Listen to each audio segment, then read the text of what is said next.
Il-wara nofsinhar it-tajjeb. Nilqakom għall-azzjoni liturġika tal-Passjoni u l-Mewt tal-Mulej, immexxija minn Monsinjur Arċisqof Charles Scicluna. Nadurawk, o Ġesu u nberkuk, għax b'salibek u l-mewt tiegħek inti fdejtna.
Nitolbu.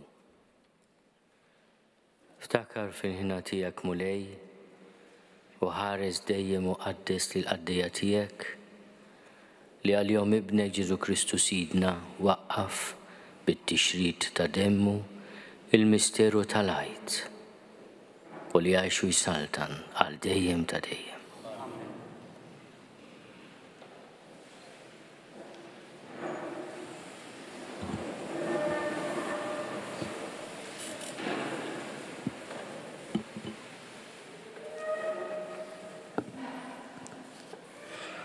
Qari mill-ktieb tal-profeta Iżajija.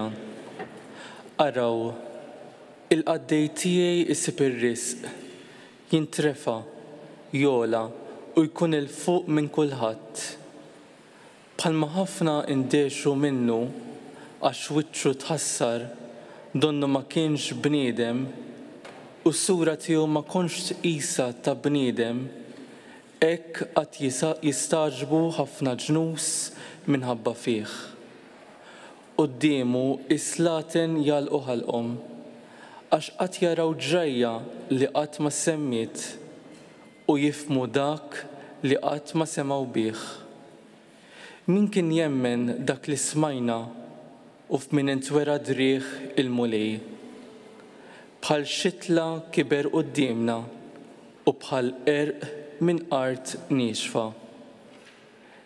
Ebda sura ma kellu u ebda ġmiel biex inħarsu lejh, jew xi sura biex nitaxqu bih. Kien imżeblaħ u mwarrab mill-bnedmin, bniedem li bata u kien jaf x'inhu l-mart, bħal wieħed li n-nies jaħbu wiċċhom minnu. Bniedem imżeblaħ u aħna xejn ma qisnieh. Iżda hu rafa' fuqu l-mart tagħna, tabba bin-niket tagħna. Aħna ħsibnieh bħal wieħed ikkastigat, mitluq minn Alla u miġjub fix-xejn. Iżda hu kien miġruħ minħabba fid-dnubietna, misħuq minħabba fi ħżunitna. Għas-saħħa tagħna waqa' il-kastig fuqu u bis-swat tiegħu sibna il-fejqan tagħna.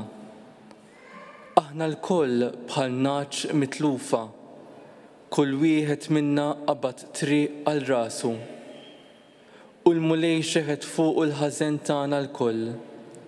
Ħaqruh u għata lihom bla biss ma fetaħ fommu, bħal ħaruf meħu tal-qatla u bħal naġa imbikma fit minn iġizza ma fetaħx fommu.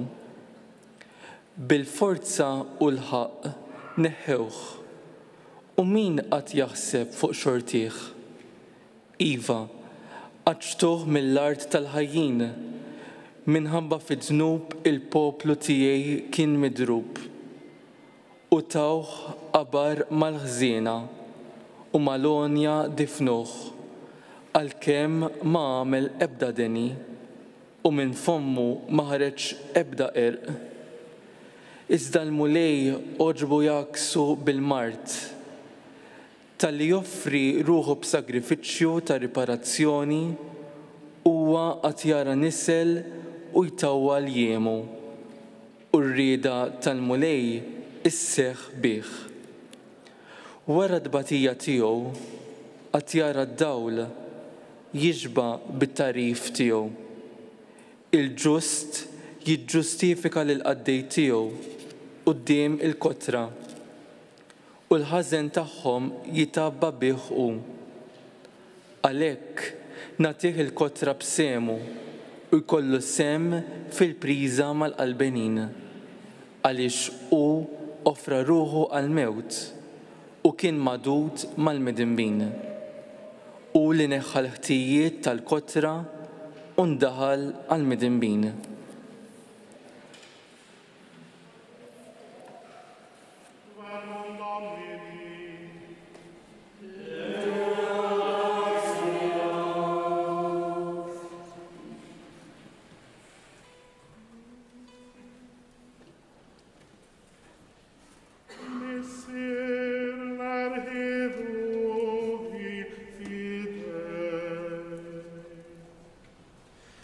Messi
Qari mill-littra lil-Lut. Ħuti, meta aħna għandna l-qassis il-kbir li hu tassew kbir, qassis li daħal fis-smewwiet, Ġesu bin Alla, ħanżommu sħiħa l-fidi tagħna u nistqarruha. Għax aħna m'għandniex qassis il-kbir li ma jistax jgħader id-djufija tagħna. Imma għandna wieħed li kien imġarrab bħalna f'kollox minn barra dnub. Ħanersqu mela b'qalbna qawwija lejn it-tron tal-grazzja biex naqilgħu ħnina u nsibu f'waqta l-grazzja li neħtieġu. Meta kien jgħix fuq din l-art, Kristu offra talb u suppliki, b'leħenoli u bidmuħ lil dak li seta' jsalvah mill-mewt. U kien mismuħ minħabba fil-qima tiegħu lejn Alla. Għad li kien iben, tallem minn dak li bata xi tfisser l-ubbidjenza. U billi laħaq il-perfezzjoni, sar awtur tas-salvazzjoni ta' dejjem għal kull min jisma' minnu.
Il-passjoni ta' Sidna Ġesu Kristu skont San Ġwan.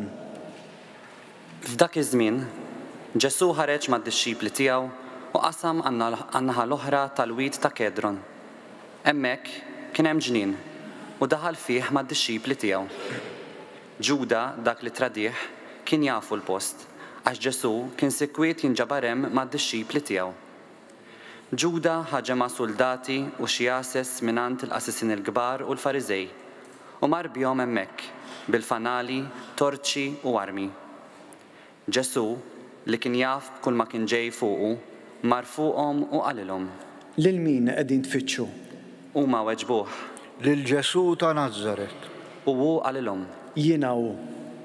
Ġuda dak li tradih kien hemm magħhom huwa wkoll. Kif Ġesu qalilhom jiena hu, huma resqu lura u waqgħu mal-art. Lil min qegħdin tfittxu? Reġa' staqsihom. U huma qalulu Lil Ġesu ta' Nażaret. Ġesu weġibhom. Qedtilkom li jiena hu, jekk qegħdin tfittxu lili, ħallu lil dawn imorru. Dan sar biex iseħħ dak li Ġesu kien qal.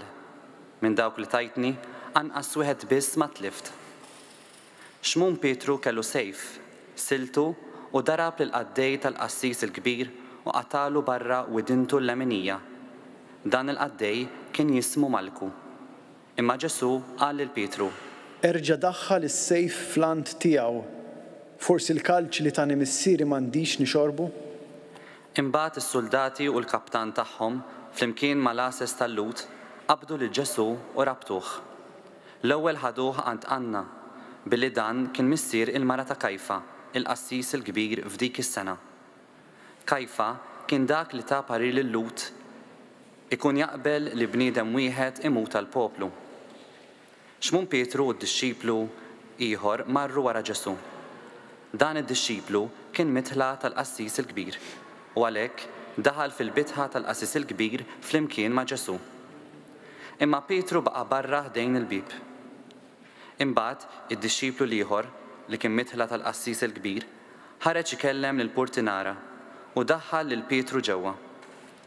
Il-qaddejja li kienet mal-bib qalet lil Pietru: Int m'intix ukoll wieħed mid-dixxipli ta' dan ir-raġel? U weġiba: Le, minix.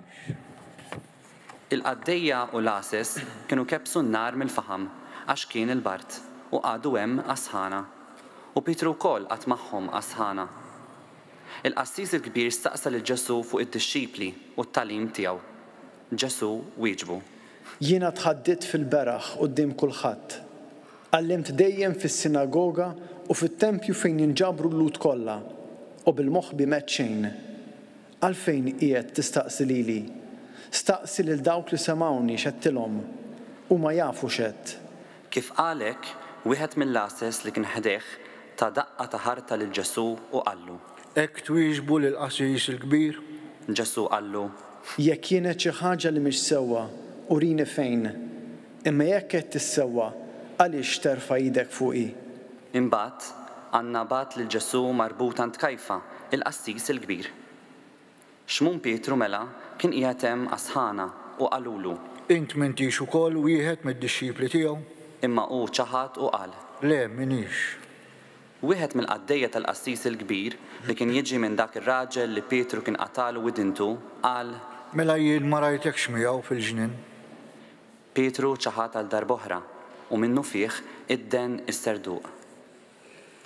Imbagħad ħadu lil Ġesu mingħand Kajfa għall-pretorju.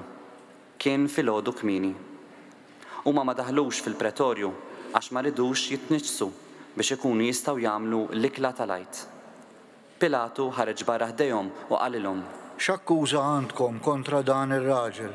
U huma weġbuh: Li kieku dan ma kienx raġel ħażin, aħna ma konniex nagħtuh f'idejk. Pilatu qalilhom: Ħuduh intom u ġġudikaw intom skont il-liġi tagħkom. Imma l-lut qalulu: Aħna ma għandna seta' noqtlu lil ħadd.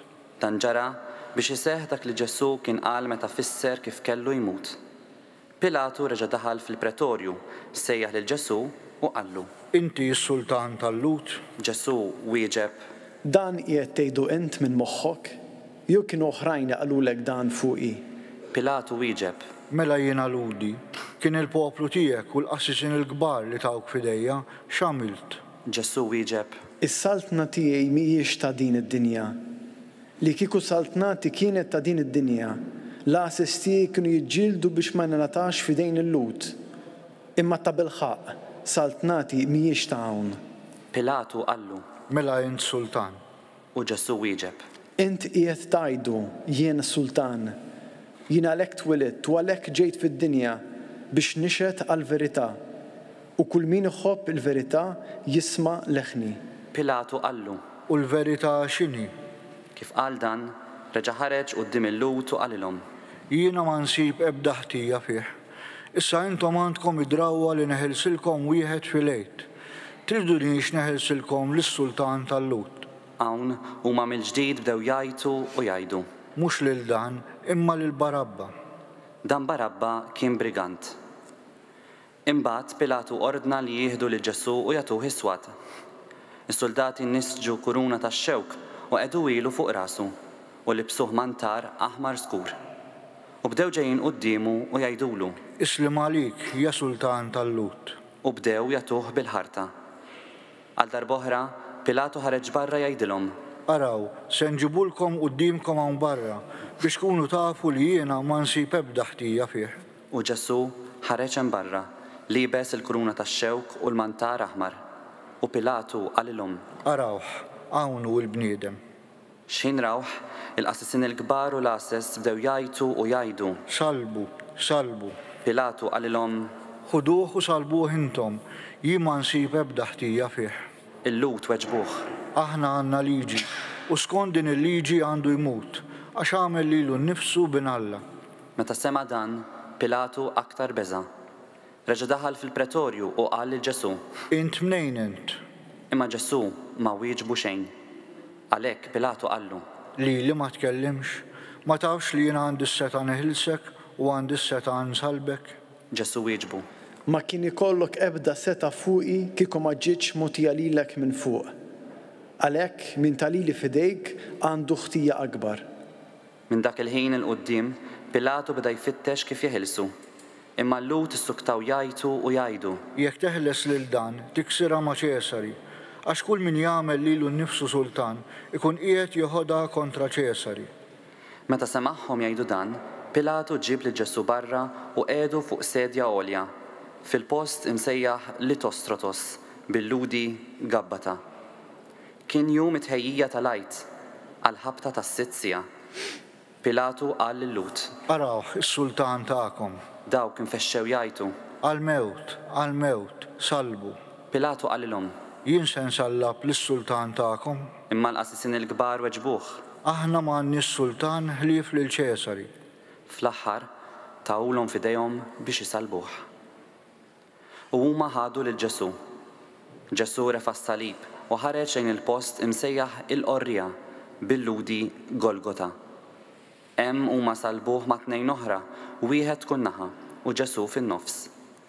Pilatu għamel kitba waħħala fuq is-salib. Fiha kien hemm miktub: Ġesu ta' Nażaret, is-Sultan tal-Lut. Din il-kitba qrawa ħafna lut għax il-post fejn salbu lil Ġesu kien qrib il-belt u l-kitba kienet bil-ludi, bil-Latin u bil-Grik. Għalhekk il-qassisin il-kbar tal-Lut marru jgħidu lil Pilatu: Ma kienx imissek tikteb is-Sultan tal-Lut, imma dan qal jiena s-Sultan tal-Lut.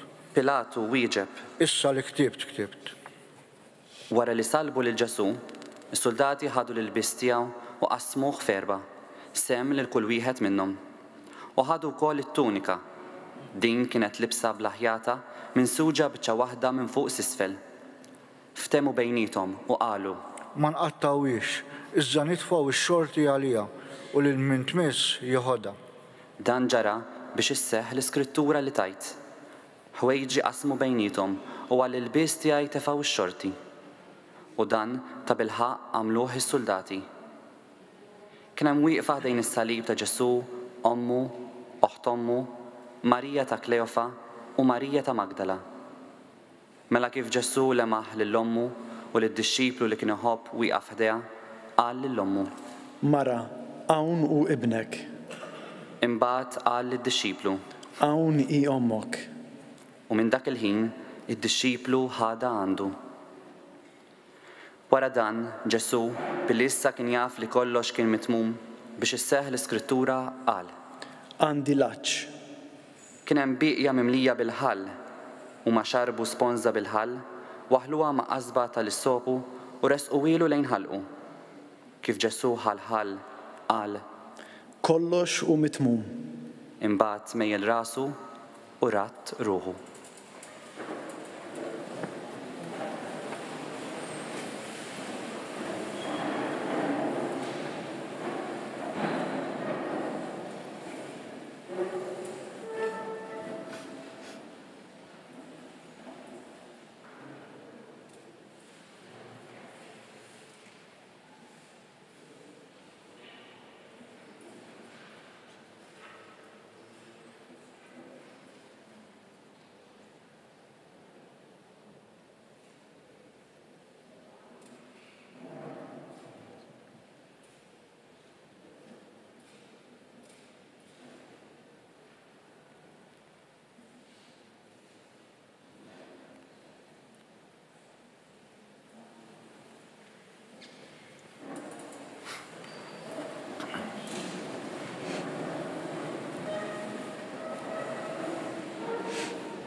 Billi kien jum it-ħejjija tal-għajt, il-Lut ma ridux li f'jum is-sibt l-ġisma jibqgħu fuq is-salib, għax dak is-sibt kien jum solenni għalihom. Talbu mela lil Pilatu biex jiksrulhom riġlejhom u jneħħu l-ġisma. Għalhekk ġew is-soldati u kissru r-riġlejn tal-ewwel u tat-tieni wieħed li kienu msalbin. Iżda meta waslu għal Ġesu billi raw li kien ġa mejjed ma kisrulux riġlejh. Madankollu, wieħed mis-soldati nifidlu ġenbu blanza u minnu fih ħareġ demm u ilma. Dan qiegħed jiġdu minn rabajnejh u x-xhieda tiegħu hija minna. U jaf li qiegħed jgħid il-verità biex intom ukoll temnu. Għax dan ġara biex isseħħ l-Iskrittura li tajt. Ebda waħda minn għadmu ma jkissrulu. U hemm ukoll kitba oħra fl-Iskrittura li tajt huma qed iħarsu lejn min innifdu. Wara dan, Giuseppi minn Arimatija li kien dixxiblu ta' Ġesu bil-moħbi għax kien jibża mill-Lut, maru talab lil Pilatu biex jieħu l-ġisem ta' Ġesu. Pilatu ħallih u ġie u ħall ġisem tiegħu. Ġie wkoll Nikodemu, dak li qabel kien mar għand Ġesu bil-lejl, u ġib miegħu taħlita ta' mor u sabbara, tiżen xi 100 libra. Dawn it-tnejn ħaddu l-ġisem ta' Ġesu u kebbewh bil-faxex tal-għażel bil-fwejjaħ kif soltu jagħmlu l-Lut qabel id-difna. Fejn kienu salbu lil Ġesu kien hemm ġnien, u f'dan il-ġnien kien hemm qabar ġdid li fih kienu għadhom ma difnu lil ħadd. Hemm għedu lil Ġesu għax kien jum it-ħejjija għall-Lut u għax il-qabar kien fil-qrib.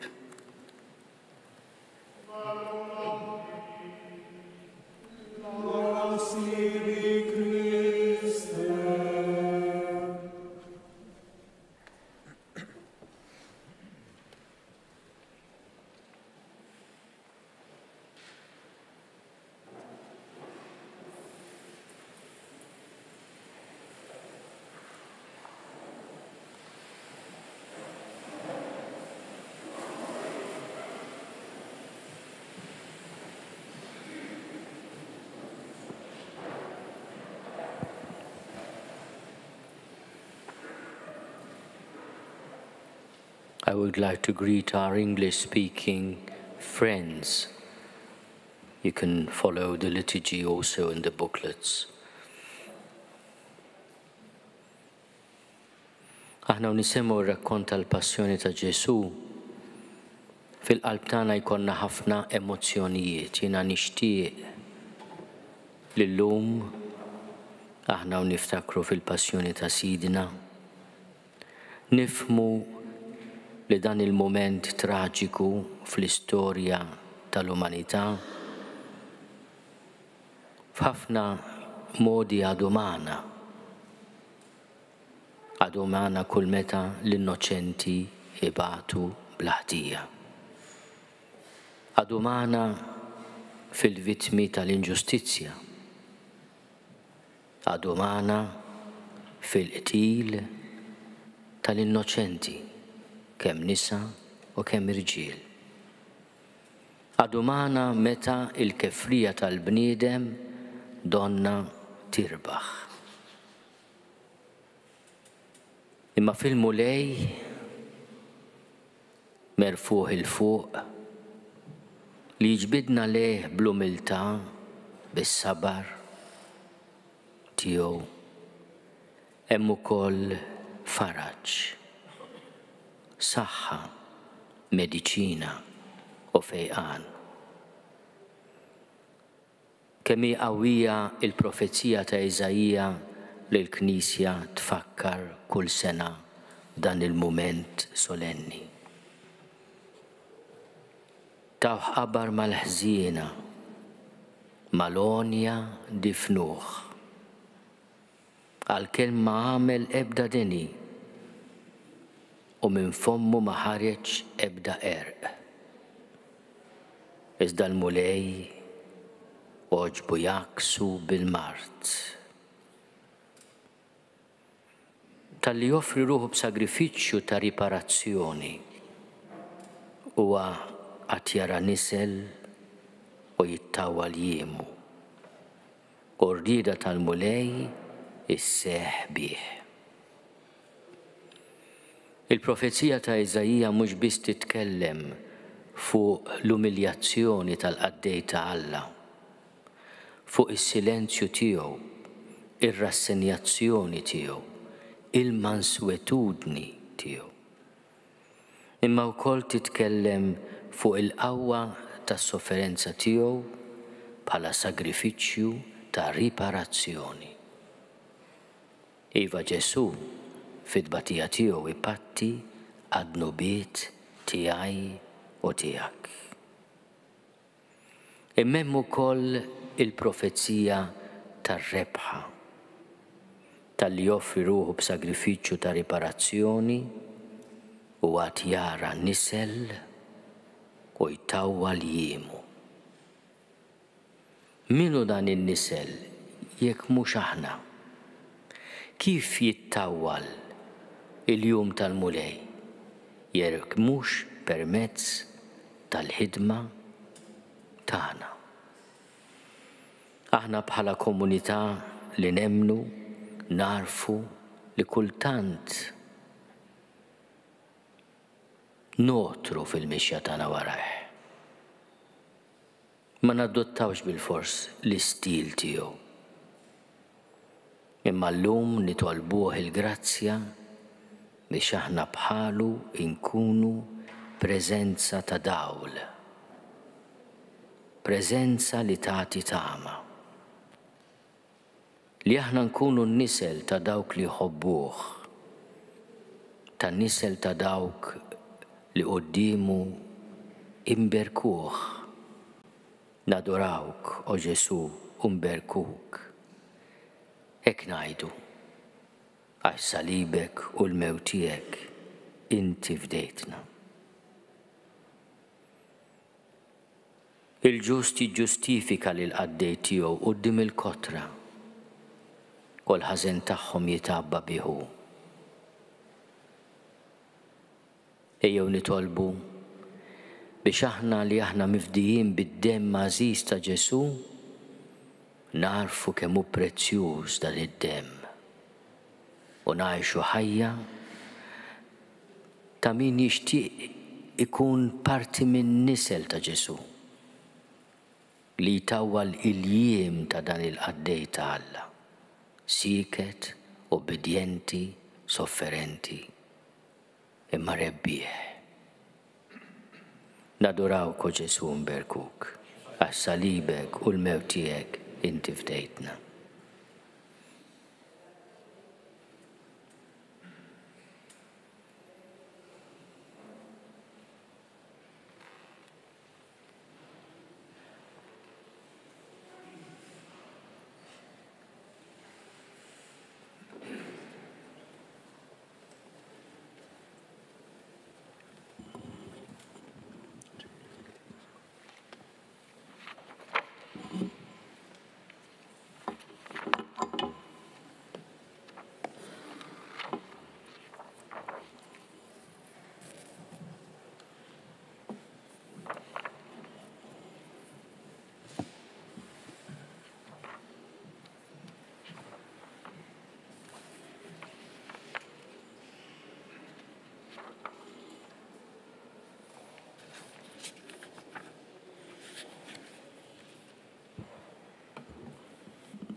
Għal-Knisja.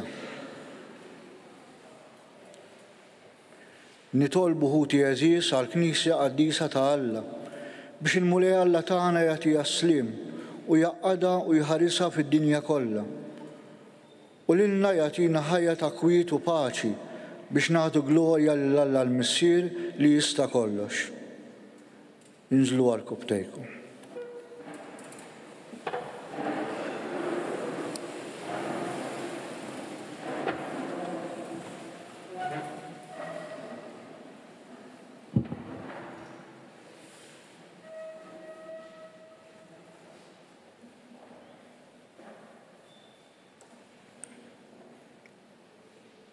Qumu bil-wieqfa.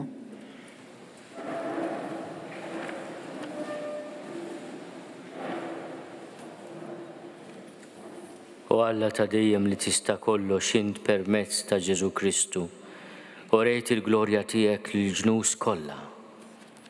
Ħares fina l-emil tal-ħnina tiegħek biex il-Knisja tiegħek imxelda mad-dinja kollha tibqa' sħiħa sal-aħħar fil-fidi u fl-istqarrija ta' ismek bi Kristu Sidna. Għal-Papa.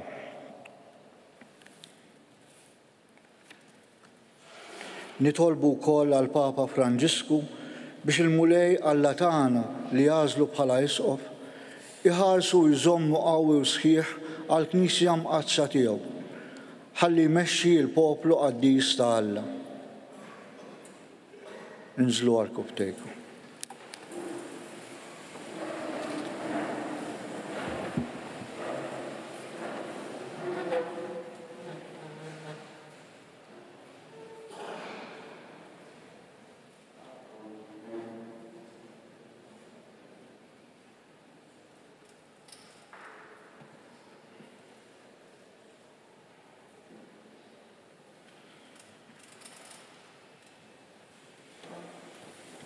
Qumu bil-wieqfa.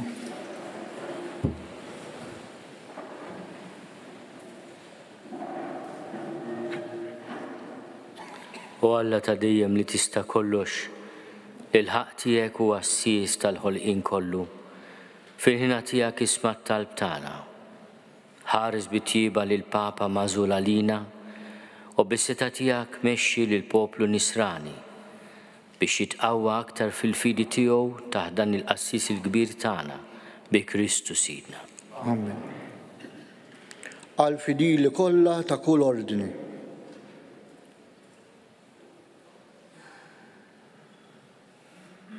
Nitolbu wkoll għall-isqof tagħna, għall-isfijiet u l-presbiteri u djakni kollha, għall-ministri ta' kull ordni fil-Knisja u għall-poplu tal-fidili. Inżlu għall-kubtejku.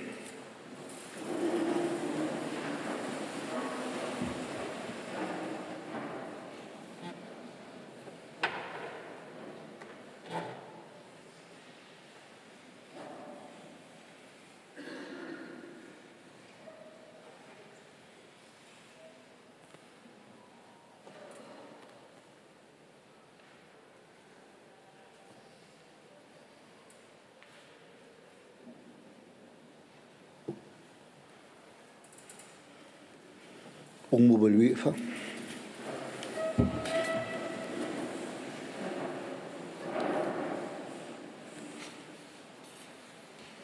U Alla ta' dejjem li tista' kollox l-Ispirtu qaddis tiegħek iqaddes u jmexxi lill-ġisem kollu tal-Knisja. Agħti widen għat-talb umli tagħna biex il-fidili tiegħek ta' kull ordni u grad bil-grazzja tiegħek jaqduk b'fedeltà sħiħa bi Kristu Sidna. Amen. Għall-katekumeni.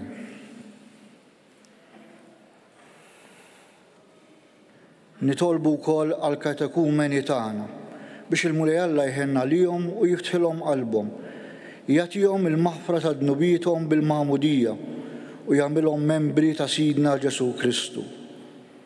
Inżlu għall-kubtejku.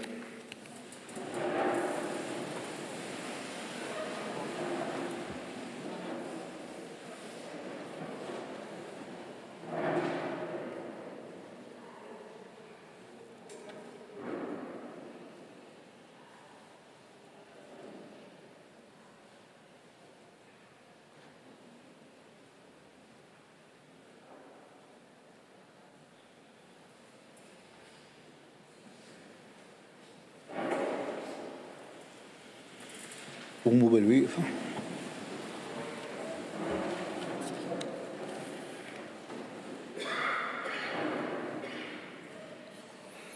U Alla ta' dejjem li tista' kollox, inti dejjem tkabbar il-Knisja tiegħek buli ġodda, qawwi l-fidi u l-fema tal-katekumeni tagħna, għatihom tweli ġdid bil-magħmudija u l-qaħħom fost l-uliet adottivi tiegħek bi Kristu Sidna. Amen.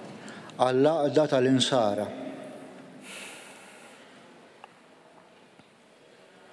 Nitolbu wkoll għal ħutna kollha li jemnu fi Kristu biex il-mulej Alla tagħna jagħtihom li jħabbirku għall-verità u jiġmagħhom u jħarishom fil-Knisja waħda tiegħu. Inżlu għall-kubtejkom.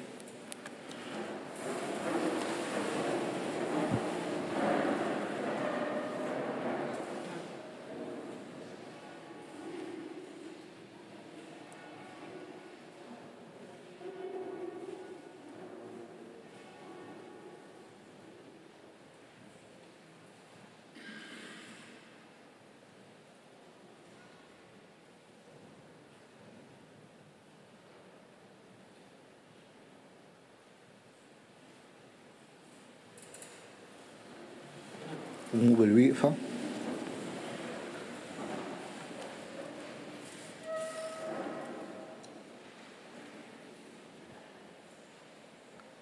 U Alla ta' dejjem li tista' kollox, inti tiġma' flimkien li uridek mxerda biex iżommhom maquda bejniethom fil-ħina tiegħek ħares lejn il-merħla ta' ibnek, għaqad fil-fidi waħda u sħiħa lil dawk li huma konsagrati b'magħmudija waħda u orbothom flimkien bir-rabta tal-imħabba bi Kristu Sidna. Amen. Allut. Nitolbu wkoll għall-lut li lilhom qabel kulħadd waslet il-kelma tal-mulej Alla tagħna. Jagħtihom il-mulej li jimxu l-qudiem fl-imħabba ta' ismu u l-fedeltà mal-patt tiegħu. Inżlu għall-kubtejkom.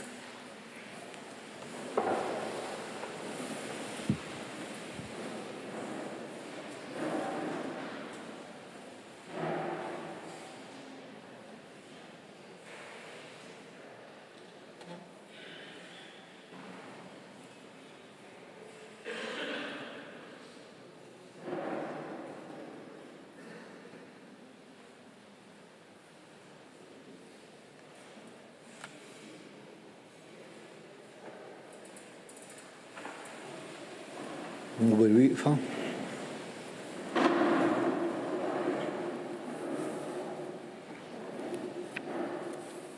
U Alla ta' dejjem li tista' kollox li tajt il-wedid tiegħek lil Abraham u l-nislu, ilqa' bitjiba t-talba tal-Knisja tiegħek biex il-poplu li ksibt għalik fl-ewwel patt jistħoqlu jasal għall-milja tal-fidwa bi Kristu Sidna. Amen. Għal dawk li ma jemnux fi Kristu. Nitolbu wkoll għal dawk li ma jemnux fi Kristu biex l-Ispiritu Santu jagħtihom id-dawl huma wkoll isaħħilhom jidħlu fit-triq tas-salvazzjoni. Inżlu għall-kubtejkom.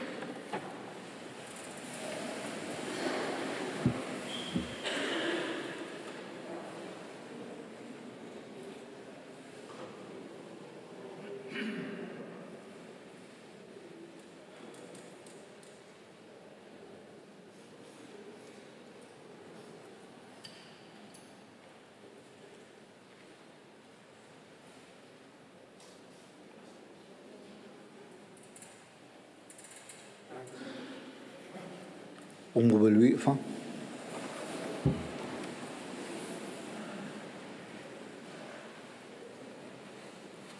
U Alla ta' dejjem li tista' kollox nitolbuk għal dawk li ma jemnux fi Kristu, imma jgħixu ħajja sinċira quddiemek, għamel li huma jarfu l-verità tiegħek u li aħna inħobbu dejjem iżjed lil xulxin u nfittxu li nifhmu sewwa l-misteru ta' ħajtek ħalli nkunu xhieda aktar perfetti ta' mħabbtek bi Kristu Sidna. Amen. Għal dawk li ma jemnux f'Alla. Nitolbu wkoll għal dawk li ma jarfux lil Alla biex b'qalb sinċira jfittxu dak li hu sewwa u jisħaqilhom isibu lil Alla nnifsu. Inżlu għall-kubtejkom.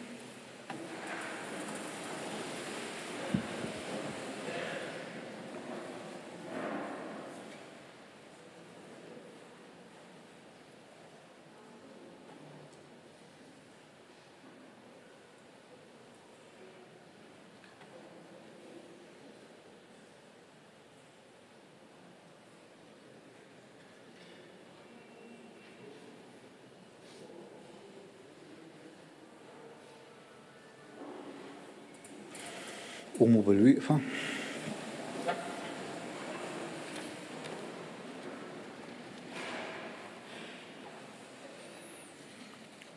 U Alla ta' dejjem li tista' kollox int ħlaqt il-bnedmin kollha biex dejjem jixtiequk u jfittxuk sa ma jsibuk u jistruħu fik.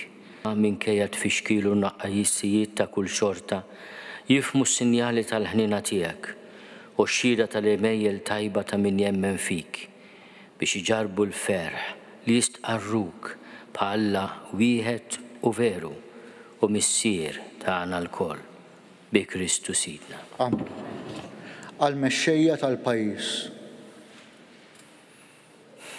Nitolbu wkoll għal dawk li jmexxu l-pajjiżna biex il-Mulej Alla tagħna jmexxi l-fehma u l-qalb tagħhom skont ir-rieda tiegħu, għal paċi u l-ħelsien tas-sew ta' kulħadd. Inżlu għal kubtejk.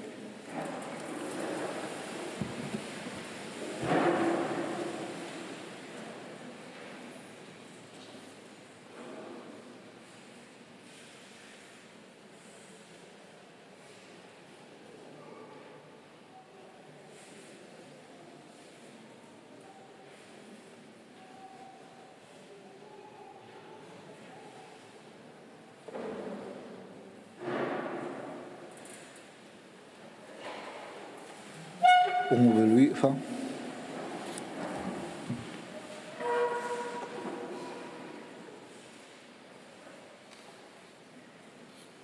U Alla ta' dejjem li tista' kollox f'idejk jinsabu l-qlub tal-bnedmin u l-jeddijiet tal-popli. Ħares fit-tħiba tiegħek lejn dawk li għandhom is-seta jgvernawna.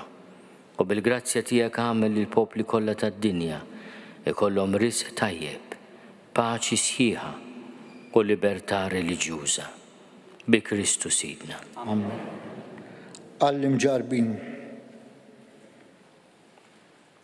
Nitolbu ħuti Jeżis l-Alla l-Missier li jista' kollox biex isaffi d-dinja minn kull tagħlim qarrieq, ibiet il-mart, jeqret il-ġuħ, jiftaħ il-ħabsijiet, iħoll l-irbit tal-jasar, jagħti vjaġġ tajjeb lil min isifer, ireġġa' lura li min umbiet minn daru, lil morda jroddilhom saħħithom u jagħti s-salvazzjoni lil moribondi. Inżlu għal kubtejkom.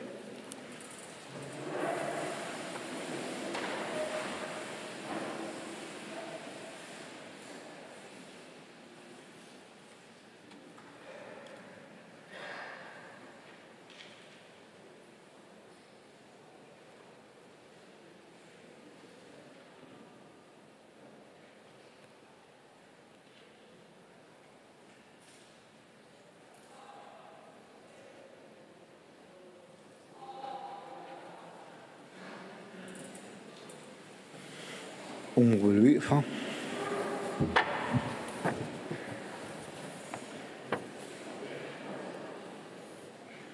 U Alla ta' dejjem li tista' kollox faraġġ tal-imniktin, qawwa tal-imħabtin, ħajasal għandek it-talb ta' kull min isejjaħlek fit-tiġrib.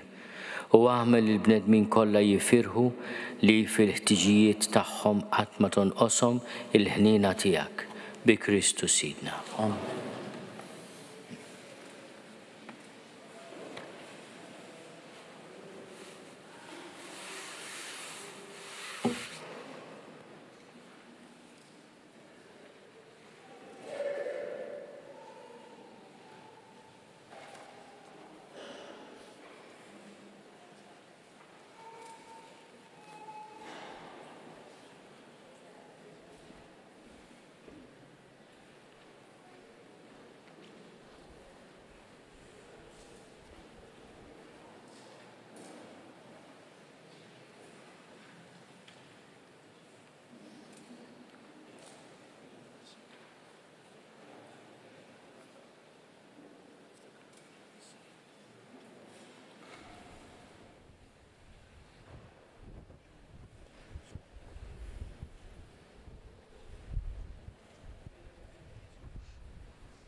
Araw il-ewda tas-salib li fuqa ġim sallab is-Salvatur tad-dinja.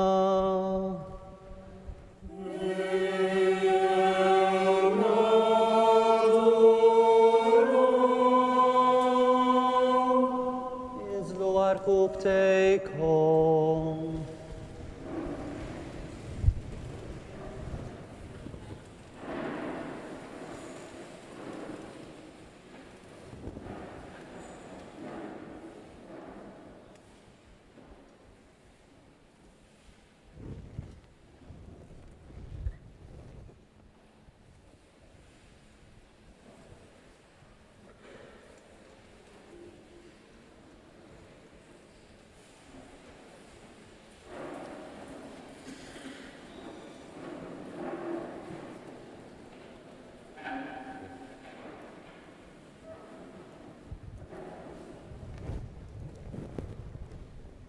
Araw il-ewda tas-salib li fuqa ġim sallab is-Salvatur tad-dinja.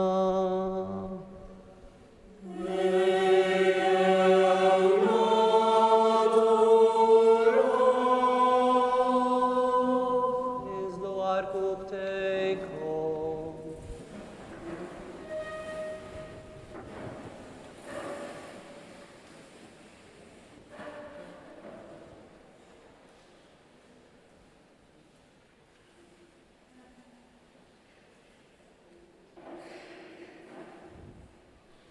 Qumu bil-wieqfa.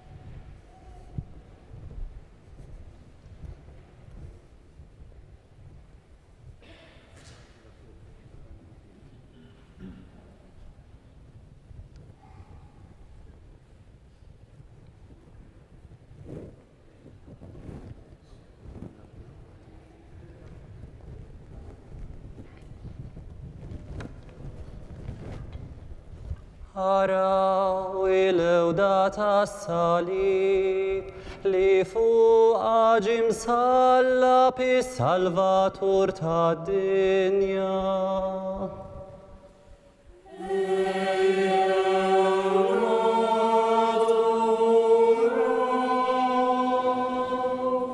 Iżlu għarkub tejna.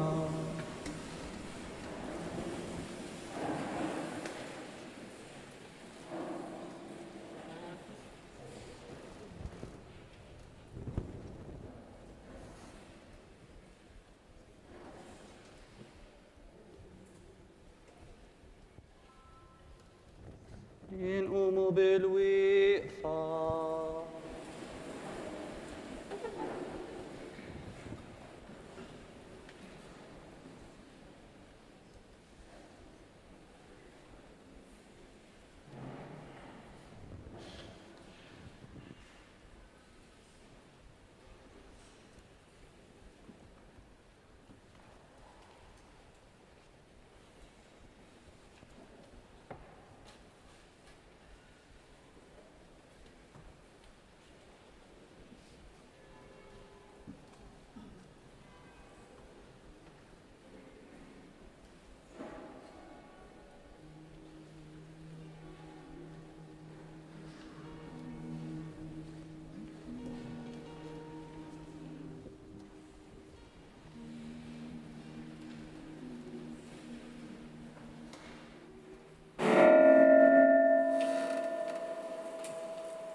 Ejjew nitolbu kif għallimna u ridna nagħmlu l-bent Alla għas-salvazzjoni tagħna. Missierna li inti fis-smawiet jitqaddes ismek tiġi saltnatek, ikun li trid int kif is-sema hekk fl-art. Ħobżna ta' kuljum atina llum, aħfrinna dnubietna bħalma nafru lil min hu ħati għalina. La ddaħħalniex fit-tiġrib iżda eħlisna mid-deni. Eħlisna nitolbuk mulej minn kull deni. Ħatina fit-tiebu aħni nagħtihak il-paċi fi żmienna biex inkunu ħielsa dejjem mid-dnub u mħarsa minn kull inkwiet. Aħna nistennew u nittamaw il-għena u l-miġja tas-Salvatur tagħna Ġesu Kristu. Mulej Ġesu Kristu nitolbok li nitqarbina bil-ġisem u d-dem tiegħek ma tkunx il-kundanna tiegħi, iżda aħni nagħtihak tkun għalija l-ħarsien u l-fejqan ta' ruħi u ġismi. Danu l-ħaruf talla, danu li neħid nubiet tad-dinja, ħennin dawk li huma mistiedna l-ikla tal-ħaruf. Mulej ma jistoqlix li tidħol taħt is-saqaf tiegħi, iżda biss kelma waħda u ruħi il-ġisem ta' Kristu jħarsi għal-ħajja ta' dejjem.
nitolbu. U Alla ta' dejjem li tista' kollox inti fdejtna bil-mewt għad-disa ta' Kristu ibnek u bil-qawmin tiegħu għal-ħajja. Ibqa' ħares fina dan l-emil tiegħek ta' ħniena biex bis-saħħa ta' dan il-misteru li fih ħadna sehem ngħixu dejjem marbuta miegħek bi Kristu Sidna. Dan il-poplu tiegħek mulej fakkar bil-ġieħ kollu l-mewt ta' ibnek b'tama sħiħa fil-qawmin tiegħu għal-ħajja. Ixħed fuq l-kotra ta' barka u għatih il-maħfra u l-faraġ. Qawwih fil-fidi mqazza u wettqu fil-fidwa ta' dejjem. Amen.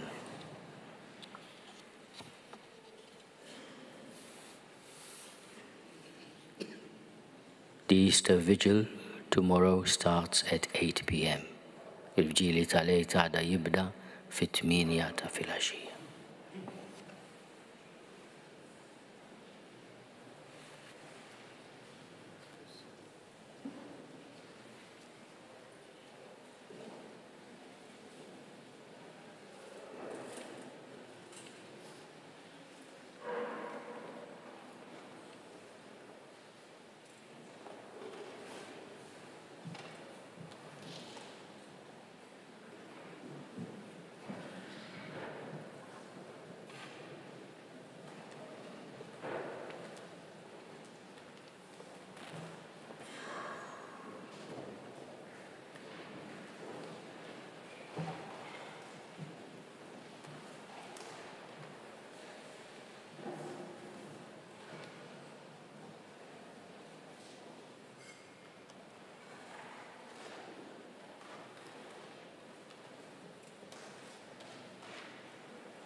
Wasalna fit-tmiem l-azzjoni liturġika tal-Passjoni u l-Mewt tal-Mulej immexxija minn Monsignur Arċisqof.